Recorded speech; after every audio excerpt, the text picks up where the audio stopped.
And welcome back. Well, many book clubs are meeting via Zoom, but that doesn't take away from the fun and the camaraderie. Carole Barrowman is back, and she says book clubs are as much about the books as they are about being a part of a community of readers. Carole is an author, professor at Alverno, and contributor to the Milwaukee Journal-Sentinel. And we're happy to have her here. Good morning to you, Carole.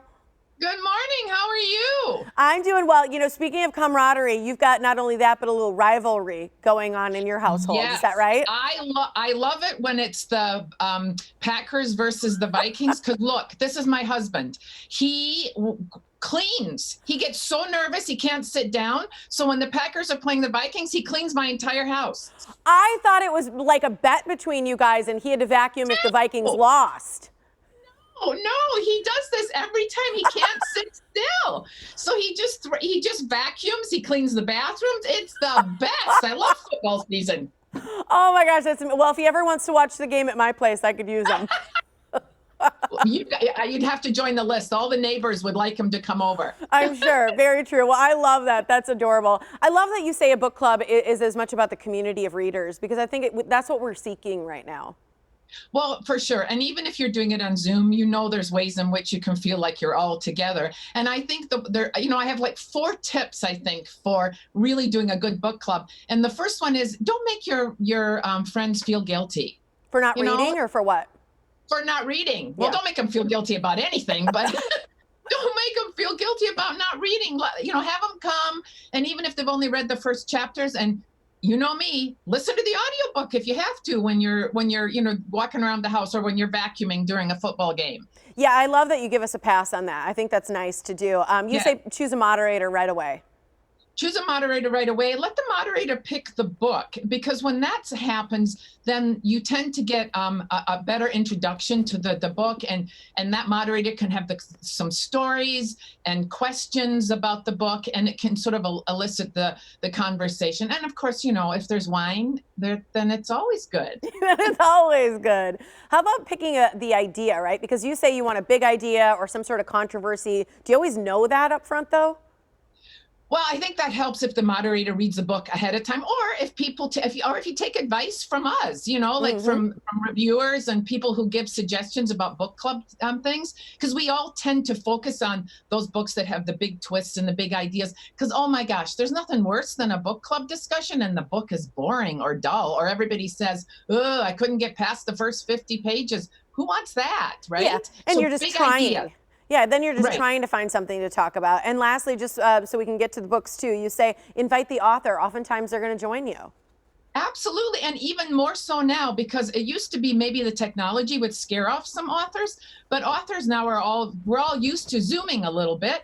And so it doesn't matter where they are. And authors love to come and talk about their books. And the only thing I ever say is guarantee that you'll buy a couple of them. And that's all an author needs, is that you're going to buy some of their books and then let that author be the moderator of kind of the conversation and run it like a Q&A. You'll have a lot of fun. Cute. I love that idea. Okay, so let's break down your suggestions, because these are the ones you suggest for coming up for fall. The first one is The Eighth Detective. All right, so there's lots of Agatha Christie fans out there, and there's lots of mystery fans. So I always like to start a book club with a really good mystery. And this is a puzzle mystery, so that as you go along, you have a real sense that you're being conned a little bit. But who's doing the conning? Is it the person who's playing the detective? Is it another character? This book is so absorbing. It's about a reclusive author. He's on a Greek island. An editor comes to help him organize his short stories for publication, and then you get each short story, and with each short story you recognize something is going on. It is so much fun. It'll be a great book club. That sounds like a fantastic conversation, just the twists and the turns completely. Absolutely. Okay, I like that one. The next one is The Department of Speculation.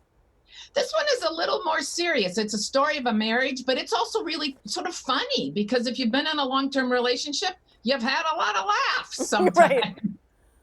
So, but the thing I really liked about this book, so it has big ideas, it has all those other things. It's super short, and yet it's got a lot of depth to it. So seriously, you could read this in an afternoon. So if you've got, you know, a Sunday book club, take some time on Saturday afternoon, you'll get through this book. It's really good, very, very engaging and gripping. All right, that's my kind of book club, something you can read quickly. The next one is Gray Matters. It's finding meaning in the stories of later life, and this is by Ellen Lem, and this is a local author. Yeah, so I picked these last two books are really interesting and very different. And of course, I picked this one because I'm heading into that aging group.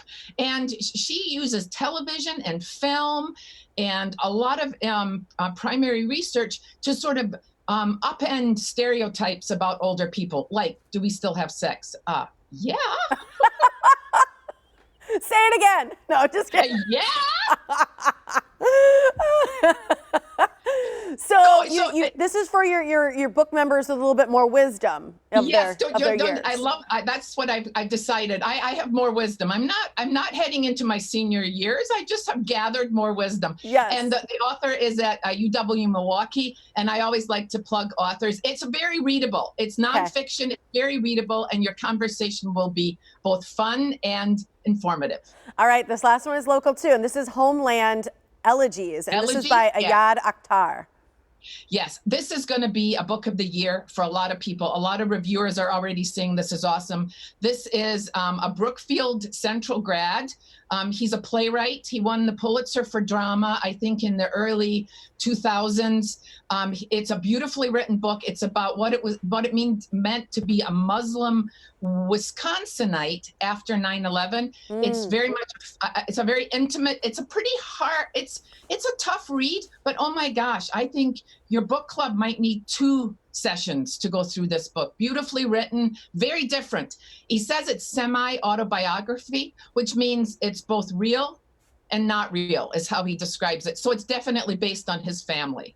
I think, again, that would be another one that's great to invite the author. So absolutely, I think it would be a perfect book for that. Awesome. Thanks for joining us, Carole. So good to see you. You're welcome.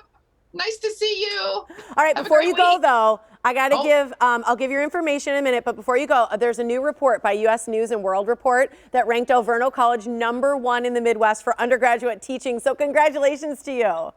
Thank you so much, and yay to all my colleagues and staff and students. Yeah, it's an honor. And 11 years we've been #1 on that list. That's incredible. Something we're so proud of to have you guys here, and so proud to have you on the show. Thanks, Carole.